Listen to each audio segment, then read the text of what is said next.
সেখানে ইফতারি হচ্ছে এক নম্বর। আর ইসালের সওয়াব যেমন হয়, গরিব ভিক্ষুক যে ভিক্ষা করে বাড়িতে এক কাপ চাল রেখেছে, গিয়ে বসে দাও পয়সা দাও আমার ইসালের সওয়াব করবো, তখন বলে না বাবা আমার চাল আমি শিখতে নেই, তোমার 1 কেজি আসবে, হাফ কেজি দাও তো আমার দিয়ে যাবে। এই জন্য ইসালের সওয়াব কি হবে? হবে কি? এই সব করছে কারা? কারা করছে? মৌলানা হাফেজ কাজী আছেন, তারাই করছে। এখন নূহ আলাইহিস সালামের কিস্তির মতো সারা পৃথিবী বন্যায় ডুবে গেছে। এখন তোকে বাঁচতে গেলে নূহ আলাইহিস সালামের কিস্তিতে উঠতে হবে। আর সেই নূহ আলাইহিস সালামের কিস্তি হলো কামেল ওলিয়াউল্লাহর দরবার। এই দরবার যদি পৃথিবীতে কোথাও থাকে, সেই হচ্ছে হাক্কানি দরবার। দরবারে আমাদের যেতে হবে, তা নয়তো আমরা ওই ডুবে মরে যাবো, জাহিলিয়াতের বন্যায় ডুবে মরে যাবো। আমার 2% উপর 73টা দলে ভাগ হবে, 72টা দল জান্নাতি হবে, জাহান্নামী হবে, একটা দল জান্নাতি হবে। এখন আমাদের কিছু বিতর্কের কোনো দরকার নেই, এই 72 রকম কথা আমাদের শুনতে হবে। আর শয়তান প্রতিজ্ঞা করেছে, আমি বলছি আল্লাহ আপনার সমস্ত বান্দাকে আমি কুমারগামী করে দেবই। আল্লাহ বলে আমার ইজ্জতের কসম, আমার বান্দারা গুনাহ করবে অনেক, হওয়ার সময় যখনই তার এসে তওবা করবে। আর কামেল ওলি আল্লাহ দরবারে গিয়ে তওবা করে, আর নবীর দরবারে গিয়ে তওবা। নবীকে বলে হে নবী, তোমার দরবারে যারা আসবে হওয়ার সময় গুনাহ করে আসার পরে তোমার দরবারে যদি তারা আসে আর তারা যদি তওবা ইস্তিগফার করে, তওবা করে, আর তুমি নবীও যদি তাদের সঙ্গে তওবা করো, আল্লাহ তাদের জীবনের সমস্ত গুনাহ মাফ করে দেবে। এই কামেল ওলিয়ার দরবারটা কোথা থেকে এলো? এই দরবারে নবীর দরবার, পাক সরজমান চলে গেলেন, তারপরে সাহাবা, সেই দরবার সাহাবাদের কাছে, তখন সাহাবারা চলে গেল সেই দরবার তাবিঈনের কাছে, তাবিঈনরা চলে গেলেন, তারপর থাকলো তাবিঈনের কাছে, এই দরবারটা থাকলো সুবহানাল্লাহ, দরবারটা থাকলো তাবিঈনের কাছে। সেই সিলসিলা চলে এসেছে বর্তমানে ওলি আল্লাহ পর্যন্ত। এই সিলসিলা ইনশাআল্লাহ কিয়ামত পর্যন্ত থাকবে। তার দলিলটা কি?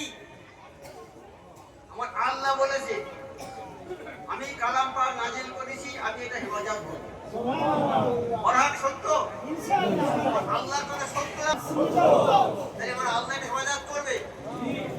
তাই কালাম পাক যদি হেফাজত থাকে ইনশাআল্লাহ তাআলা সুফিয়াদের কারণে দেওজিফা, সূরা ফাতিহা, সূরা ইখলাস, ফালাক, নাস ইনশাআল্লাহ কিয়ামত পর্যন্ত আমরা হয়তো থাকবো না, কিন্তু হাক্কানি দরবার কিয়ামত পর্যন্ত থাকবে। কালাম পাকে আমার নবী পাক সাল্লাল্লাহু আলাইহি ওয়াসাল্লাম বলেছেন, আমার পরে এই কালাম পাকের কালাম পাকের যাবতীয় হুকুমগুলো আমার বান্দাদের মধ্যে থেকে কিয়ামত পর্যন্ত তারা প্রচার করে যাবে। কথাগুলো তাদের মাধ্যমে প্রচারিত হবে। সেই বান্দাগুলো কারা? সালেহীন, সত্যবাদী কারা? কামেল ওলি আল্লাহ, তারা হচ্ছে সত্যবাদী। এই কামেল ওলি আল্লাহর এই সিলসিলা ইনশাআল্লাহ কিয়ামত পর্যন্ত কালাম পাক সাক্ষী। আমরা কোথায় যাবো এবার? কালাম পাকের সাক্ষী, কালাম পাকের কিতাব সেটা মানবো না কালাম পাকের বাইরে চলে যাবো? আল্লাহ আমাদের যেন কালাম পাকের কথা মানার তৌফিক দেয়।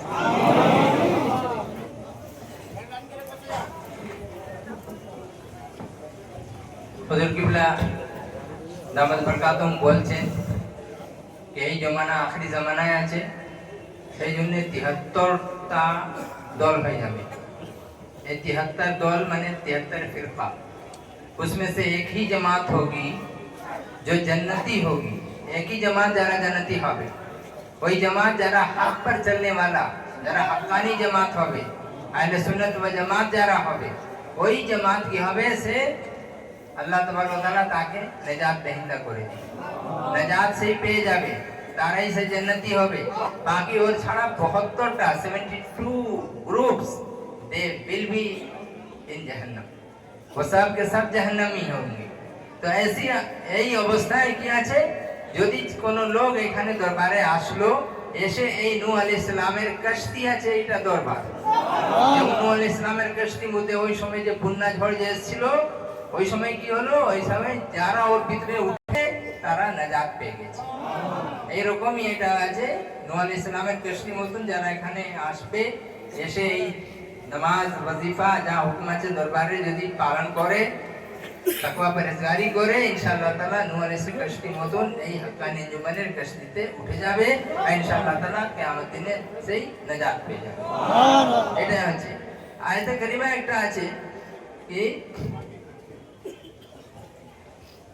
ওয়ালাউ আন্নাহুম ইয যালামু আনফুসাহুম জাউকা ফাস্তাগফিরুল্লাহ ওয়াস্তাগফারা লাহুমুর রাসূল লাওয়াজাদুল্লাহ তাওয়াবার রহিমা। এই যে আয়াত আছে এই আয়াতের মানে হচ্ছে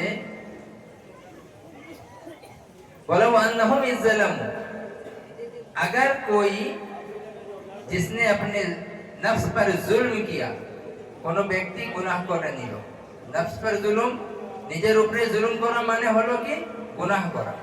যদি কোনো ব্যক্তি গুনাহ করলো নিজের উপরে জুলুম করলো তারপরে জাউকা ফাস্তাগফিরুল্লাহ, তারপরে এ নবী আলাইহিস সালাতু ওয়াস সালাম আপনার কাছে আসলো, গুনাহ করলো নিজের জায়গা, তারপরে আসলো হুজুর পাক আলাইহিস সালাতু ওয়াস সালামের জায়গা, ওনার কাছে বসলো, বসে কি করছে ফাস্তাগফিরুল্লাহ আর ইস্তিগফার করছে, তওবা করছে হে আল্লাহ রাসূল আমি যা গুনাহ করে ফেলেছি আমি তওবা করছি।